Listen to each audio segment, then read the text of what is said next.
About a 20-minute presentation, and then we will open it up for questions from council. So typically in the past, we've gone page by page, but that's not the plan tonight unless you have something specific that you want to ask. So tonight, I'm pleased to present the proposed budget to the City Council and the public. This format's slightly different than the dedicated budget workshops that we've held in the past, and hopefully will lead to more transparency of our financial plan in the upcoming year.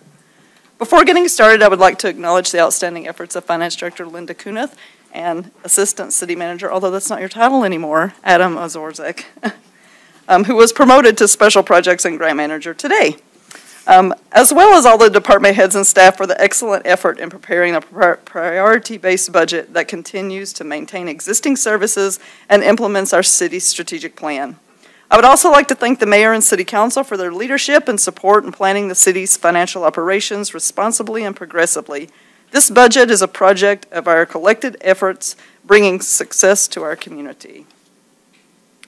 The proposed budget is presented in accordance with the detailed calendar that is contained in the policy document.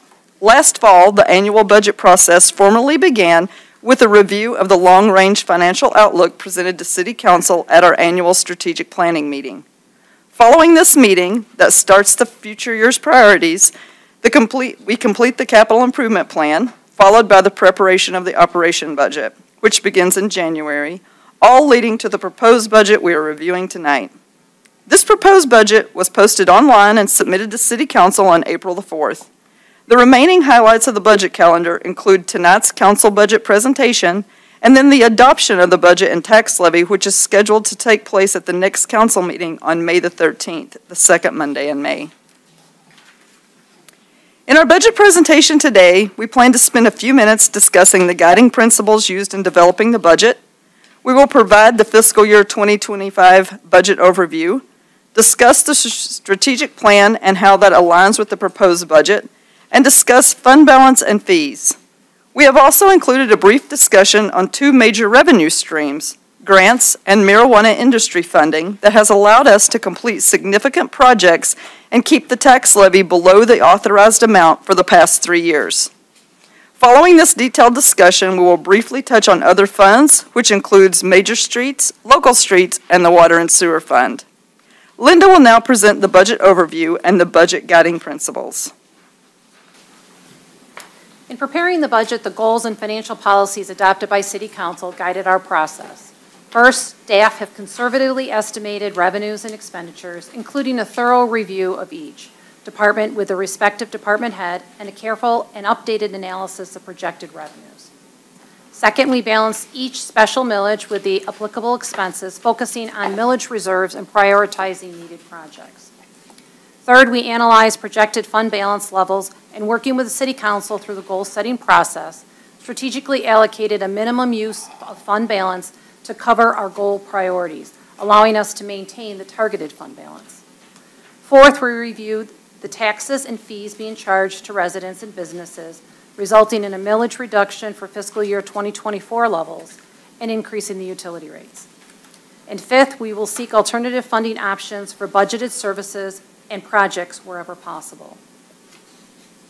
The total budget equates to $66.2 million in fiscal year 2025. The budget includes proposals for 13 appropriated funds and represents an increase of $732,785, or 1.1%, over the fiscal year 2024. Most of this increase is due to personnel cost, including 5 new positions, mid-year and annual wage adjustments, citywide pension contributions, and insurance increases. These are all reoccurring costs and will contribute to higher operational costs from now on.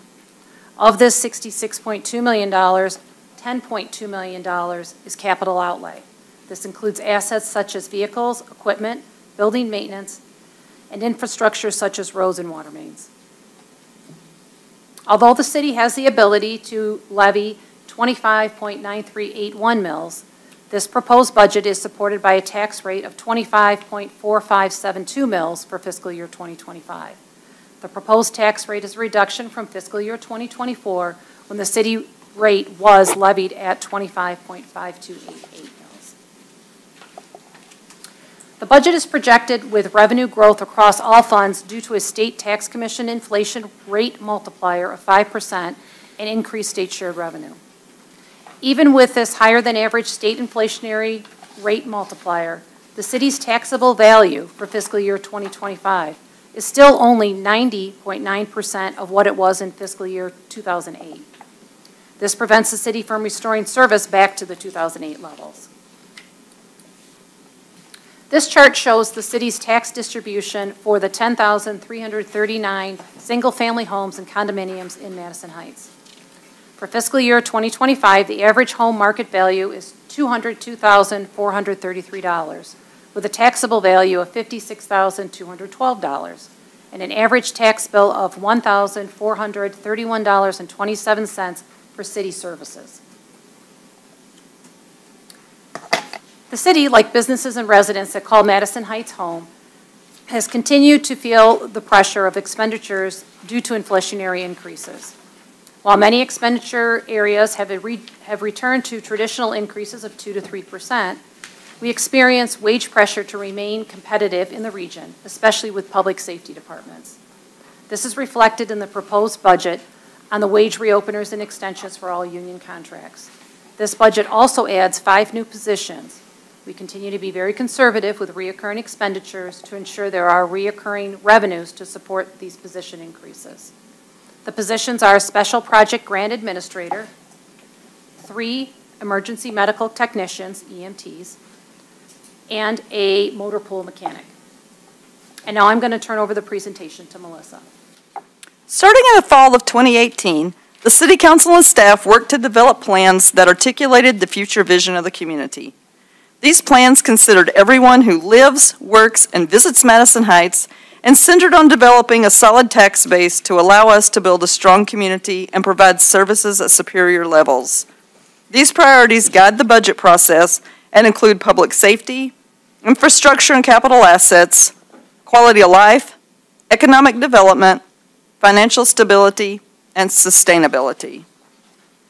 Using this strategic plan as a foundation, this proposed budget includes the Council's priorities and addresses the following key issues. Public safety is our #1 key to a vibrant community. This budget continues a commitment to safe community by funding traffic safety improvements at $50,000. This is in addition to the $50,000 included in the current year's budget. Staffing levels in the fire department are being increased to help meet demand for calls. The fiscal year 2025 budget includes the addition of 3 emergency medical technicians in a new program we are working with the union to create, which will help meet the hiring demand and train the next generation of employees. These EMTs will be available for services on a 40-hour work week schedule during traditional peak call times, which are Monday through Friday. Funding for this staffing is being covered by the increase in revenue from ambulance services of $200,000 and general fund operating millage. The court building security replacement is included at $42,000. This security equipment was originally purchased in 2002 to screen all parties entering the courthouse to ensure the safety of the public and the court staff. Also included in the budget is the Phase 2 of a technology network upgrade and mobile device management funded at $145,000. This is needed to secure our computer network with equipment upgrades and training. Maintenance and upgrades to our capital assets and infrastructure are also key components of a vibrant community. This includes ensuring that our buildings, roads, and water and sewer mains are maintained. The fiscal year 2025 budget includes the police department HVAC boiler replacement budgeted at $200,000 that will be combined with $650,000 that we have saved over the prior 2 budget years. Phase 1 savings from the Fire Station 1 roof replacement project is included at $200,000 for a total of $900,000 that will be needed for the entire roof replacement endeavor. And major and local streets are budgeted at $1.7 million, including Phase 3 savings for the John R. overlay at $500,000. Quality of life is the city's 3rd priority of funding. This includes library services, parks and recreation, and the Active Adult Center. Today, our presentation focuses on parks. The fiscal year 2024 budget, that's the current year budget, includes $1.4 million in park improvements, which will take the remainder of fiscal year 2024 and most of 2025 to complete. This is in addition to the complete renovation of Ambassador Park, where Oakland County Parks and Recreation is working with the city to create a premier multi-generational recreational space. Due to the time needed to complete all these projects, which are detailed on this slide, additional capital projects in the parks are not being budgeted for 2025. In March of 2021, in 2021, the city finalized a 5-year Parks and Recreation master plan. Since then, the city has invested over $2.7 million in our park system and completed most of the projects in that master planning document. Considering that the 5 years is also up at the end of this calendar year, the fiscal year 2025 budget also includes $25,000 to fund a new Parks and Recreation master plan, which allows us to continue to take advantage of grant opportunities through the state of Michigan and Oakland County. Economic development is the fourth priority and spans both the general fund and the downtown development budgets. Economic development activity in the general fund is status quo as we work to complete our redevelopment ready status and focus on several new opportunities, such as the redevelopment of the East 10 Mile or the former Sayers property. Developing walkable business district has been the focus of our Downtown Development Authority. Over the past year, staff and the DDA have worked on the development of a streetscape plan that you see on the screen. The fiscal year 2025 budget for the DDA includes $400,000 as implementation funding for this 11-mile streetscaping project. We are hopeful that this budget can be used as a grant match. As part of this overall streetscaping design, the DDA budget also includes increased funding to be made available for facade grants to businesses located in this area. I also want to take a minute to briefly discuss a major economic development tool that we've utilized, the establishment of marijuana facility license throughout our community. Staff will present a comprehensive report related to marijuana facilities in general later this year, but I want to touch briefly on the funding as it does assist the city financially in meeting our general obligations. Since 2019, the city has collected over $1.1 million from marijuana facility businesses. This includes facility license fees, donations, and revenue sharing we collect from the state. All of these facilities have also increased the taxable value by redeveloping the existing dilapidated properties. In addition, these businesses have donated to a Progress Forward Community Advisory Board Fund in the amount of over $500,000. This funding is applied for through a grant process and has been utilized to fund the food pantry, community events such as Trail Tunes and Juneteenth, bike fix-it stations and backstops in the parks, murals, and disc golf. For a full list of items that this Progress Forward Community Advisory Board has funded, visit our website. It's www.madison-heights.org, Progress Forward. Financial stability and efficient city services has always been a priority for our city. As such, we have taken several steps to deal with one of our major financial challenges that continue to hinder our ability to fully restore services to pre-recession levels, the legacy cost of police and fire pensions. As detailed in the strategic plan, the fiscal year 2025 budget continues to address the city's funding of the police and fire pension. As of June 30th, 2023 actuarial report, this fund was only 55% funded. However, the city applied for and received a Protecting Michigan pension grant of $3.6 million for pension contributions and has budgeted an additional $3 million for both years, fiscal year 2024 and 2025. With this additional funding, we are hopeful to reach funding levels of 65% by June 30th, 2025. 2 years ago, the City Council added a sixth priority area, sustainability.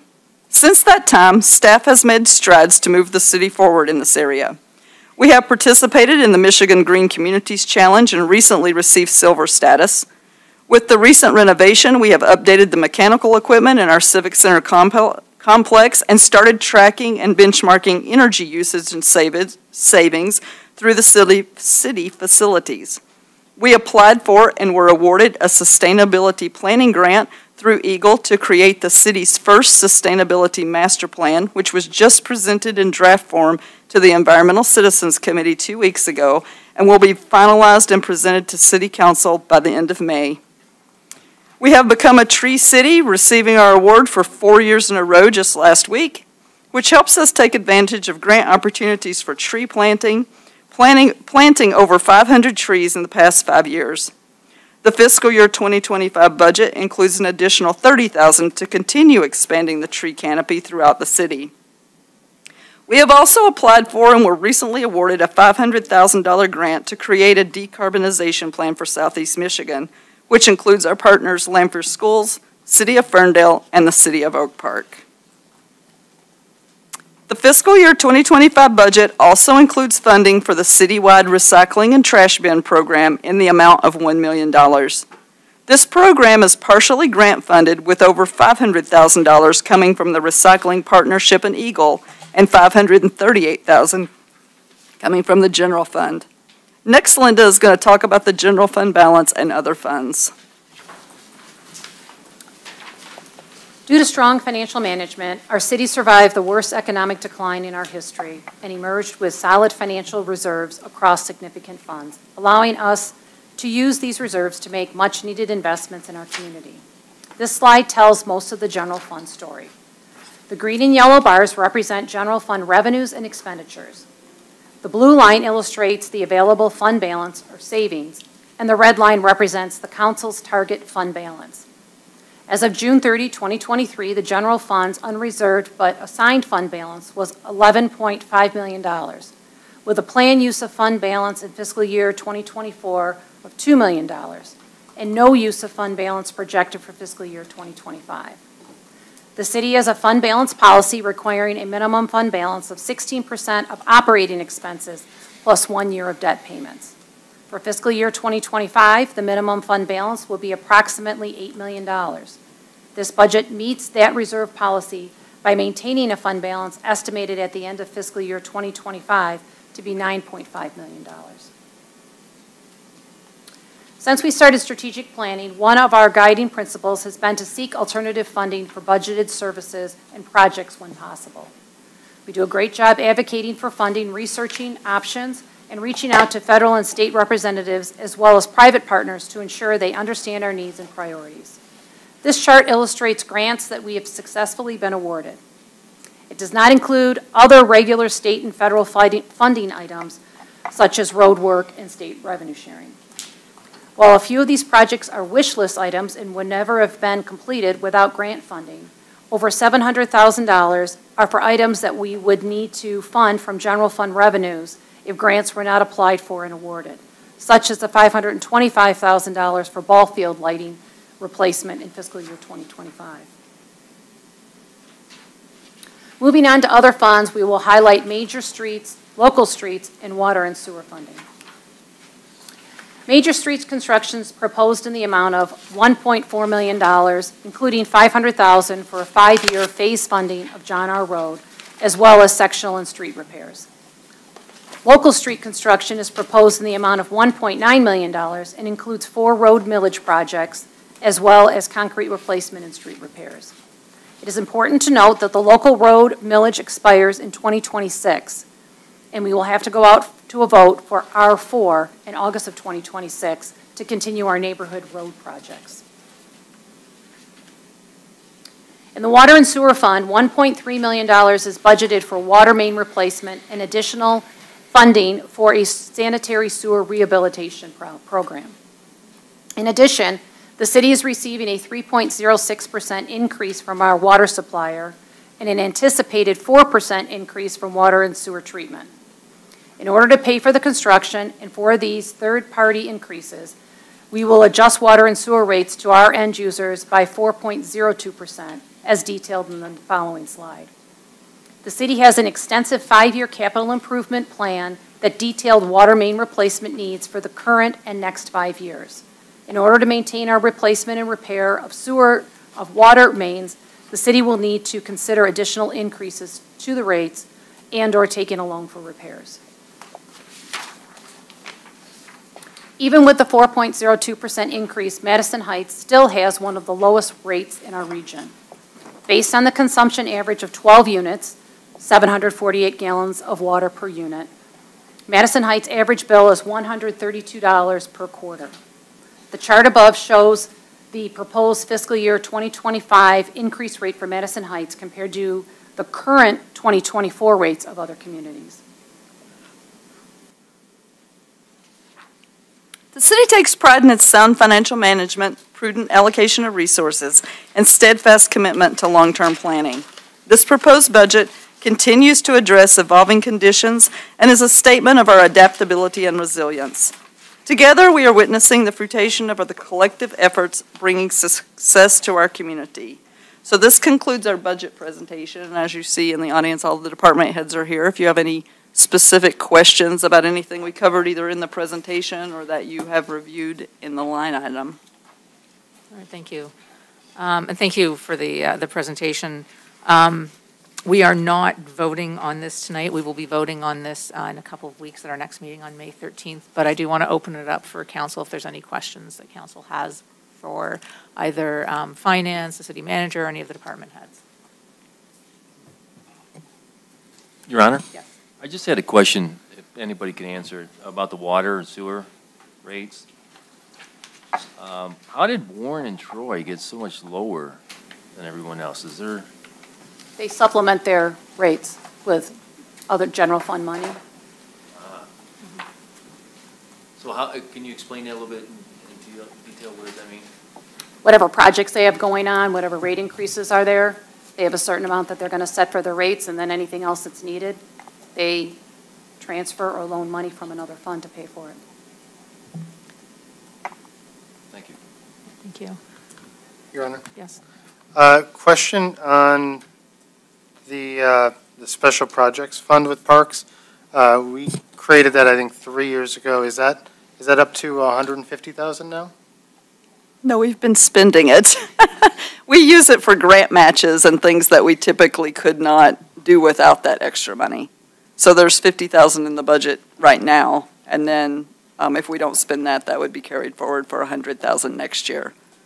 And I don't remember exactly. I know last year we used it for a grant match to do projects that we normally wouldn't be able to do. That's enhanced the parks. If we could get a quick report to council on that. I don't think this year, but I'd love to see that fund grow as we're continuing to see record-setting numbers as far as grants go.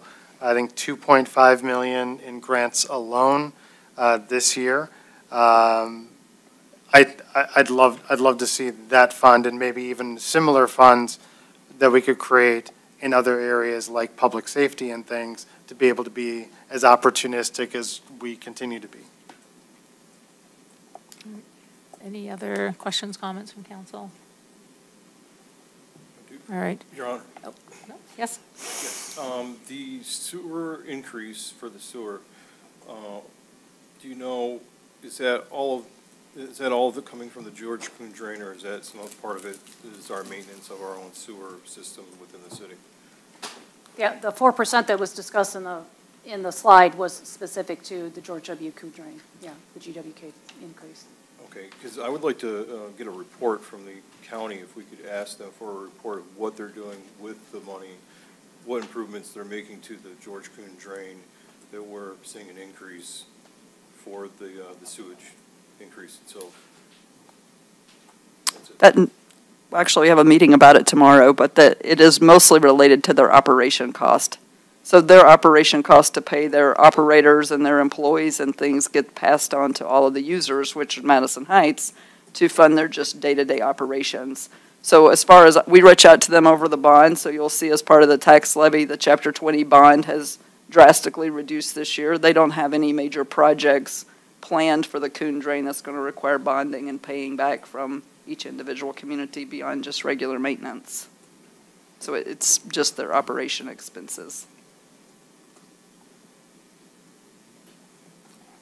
Any other questions? Your Honor. Yes. This is kind of the opportunity the public, the 30 people that'll watch this on YouTube, are going to be able to take this in and then give us their comments, questions prior to the next meeting when we adopt the budget. So I'd love it if the chief could come up and talk about the inclusion of these EMTs, because it's new for the city. adding effectively a second class into the fire department that are specialized just for the EMT runs? Yeah, so we're working on it's a multi-level. Right now, we're meeting with the unions to negotiate how this plan is moving forward. But the goal would be to have a fourth rescue during our peak call volume, which is typically between 8 and 4 o'clock in the afternoon.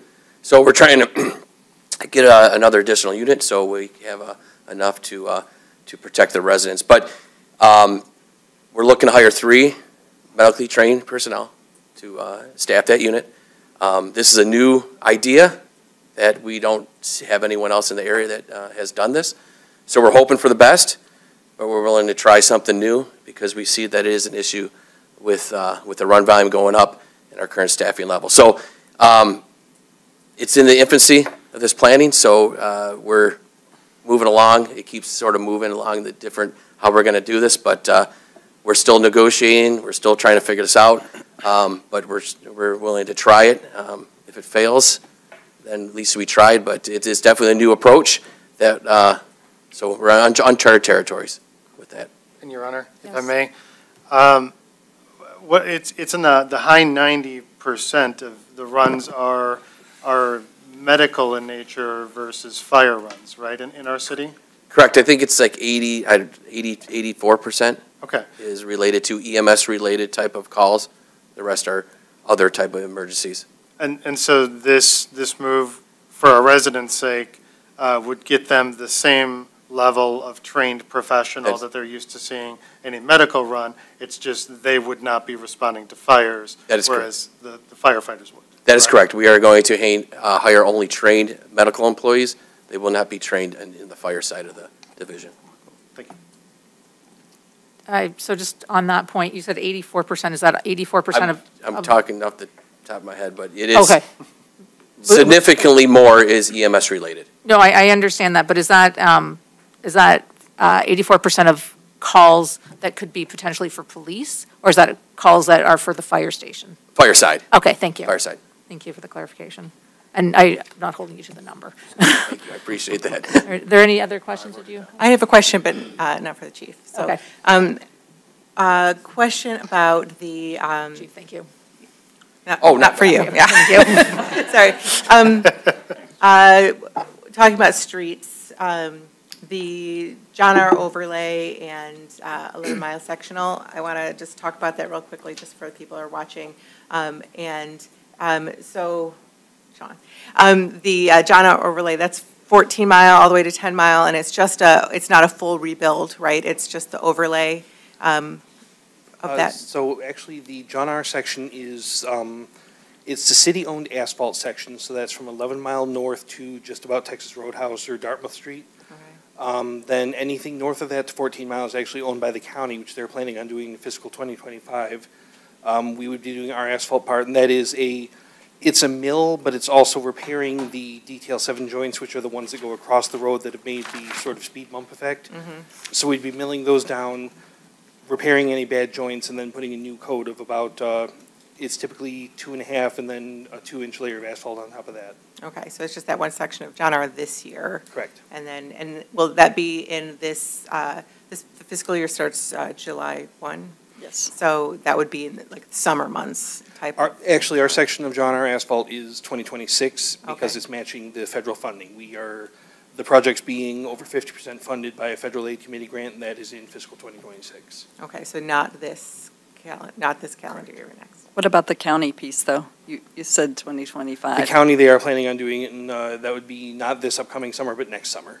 Okay, so nobody's working on John R. this summer? Correct. No. Okay. And then the 11 Mile sectional, that's not the area that we're working with the DDA. That's a different area, correct? Yeah, it's east of that. So we started working from DeQuinder heading west into the city. We finally got rid of that worst of the worst part when you come across the DeQuinder. That whole slab was terrible, and got us just about Nanton. So that'll be continuing west of Nanton, but not interfering with the DDA area because that is separate funding. We certainly don't want to repave the road and then reconfigure the road. Right. Okay, and I know people ask me, why isn't DeQuinder on this list? I know why, but why don't you tell us? DeQuinder is a Macomb County road, so this is a unique situation we get, and we're doing our very best to try to educate residents on exactly who owns what road, because we are not only on the border of several cities, but also 2 counties and MDOT right-of-way. So there's a road that could be Macomb County, Oakland County, Madison Heights, MDOT, Hazel Park, like, it could be anyone's road. So especially with our border roads, even though DeQuinder, it's on the Madison Heights side of the road, the entirety of DeQuinder from 10 to 14 is maintained by Oakland County Road, or, I'm sorry, Macomb County Roads. We have been in communication with them because it desperately needs help.